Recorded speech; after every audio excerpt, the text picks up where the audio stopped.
ನಮಸ್ಕಾರ ಸ್ನೇಹಿತರೆ. ಕಲ್ಪನೆ ಮಾಡಿ, ಒಂದು ನಗರ, ಅಲ್ಲಿ ವಜ್ರಗಳು ಸಾಮಾನ್ಯ ವಸ್ತುವಿನಂತೆ ಮಾರಾಟವಾಗುತ್ತಿತ್ತು. ಒಂದು ಸಾಮ್ರಾಜ್ಯ, ಅದು ಶಕ್ತಿ, ಸಂಪತ್ತು ಮತ್ತು ಸಂಸ್ಕೃತಿಯ ಪ್ರತೀಕವಾಗಿತ್ತು. ಒಂದು ನಾಗರಿಕತೆ, ಅದು ದಕ್ಷಿಣ ಭಾರತದ ಇತಿಹಾಸವನ್ನೇ ಬದಲಿಸಿತು. ಅದು ವಿಜಯನಗರ ಸಾಮ್ರಾಜ್ಯ.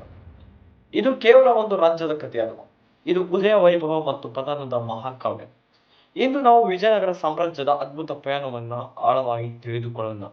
ಸ್ಥಾಪನೆ ಗುರುದರ್ಶನದಿಂದ ಸಾಮ್ರಾಜ್ಯ. ಕ್ರಿಸ್ತ ಶಕ 1336. ದಕ್ಷಿಣ ಭಾರತ ಅಶಾಂತವಾಗಿತ್ತು.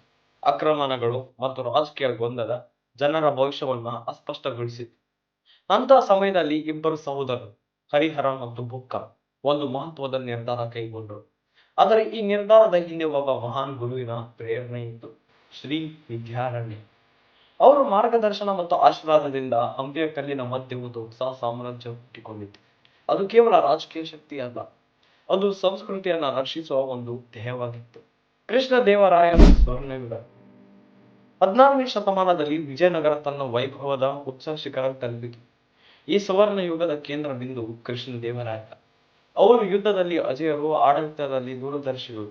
ಅವರ ಕಾಲದಲ್ಲಿ ವಿಜಯನಗರ ಕೇವಲ ಸಾಮ್ರಾಜ್ಯವಲ್ಲ, ಅದು ಜಾಗತಿಕ ವ್ಯಾಪಾರ ಕೇಂದ್ರವಿದ್ದು ಆಯಿತು. ವಿದೇಶಿ ಪ್ರವಾಸಿಗರು ಈ ನಗರವನ್ನ ಭೂಮಿಯ ಮೇಲೆ ಸ್ವರ್ಗ ಎಂದು ಕರೆದರು.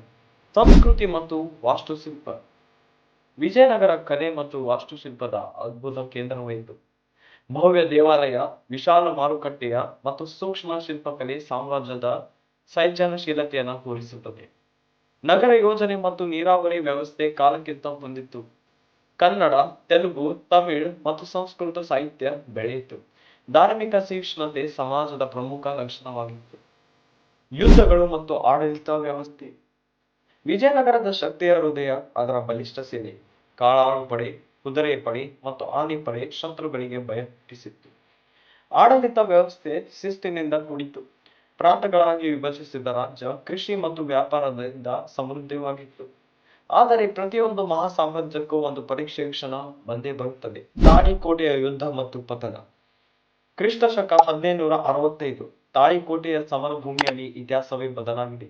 ಡೆಕ್ಕನ್ ಸುಲ್ತಾನರ ಒಕ್ಕೂಟದ ವಿರುದ್ಧ ವಿಜಯನಗರ ಹೋರಾಡಿತು ಮತ್ತು ಸೋತಿತ್ತು. ಅದರ ನಂತರ ಹಂಪಿ ದೋಚಲ್ಪಟ್ಟು ನಾಶವಾಗಿತ್ತು. ಒಮ್ಮೆ ಜಗತ್ತನ್ನೇ ಬೆರಗೊಳಿಸಿದ ನಗರ ಅವಶೇಷಗಳಾಗಿ ಮೌನವಾಗಿ ನಿಂತಿತು. ಈ ನಿರ್ಣಾಯಕ ಸಮರವೇ ಬ್ಯಾಟಲ್ ಆಫ್ ತಾಳಿಕೋಟೆ. ಪರಂಪರೆ ಮತ್ತು ಶಕ್ತಿಶಾಲಿ ಸಮಾಪ್ತಿ. ಸಾಮ್ರಾಜ್ಯಗಳು ಕುಸಿಯಬಹುದು, ಆದರೆ ಅವುಗಳ ಪರಂಪರೆ ಎಂದಿಗೂ ಸಾಯುವುದಿಲ್ಲ. ವಿಜಯನಗರದ ಕಲೆ, ವಾಸ್ತುಶಿಲ್ಪ ಮತ್ತು ಆತ್ಮ ಇಂದಿಗೂ ದಕ್ಷಿಣ ಭಾರತದ ಹೆಮ್ಮೆ.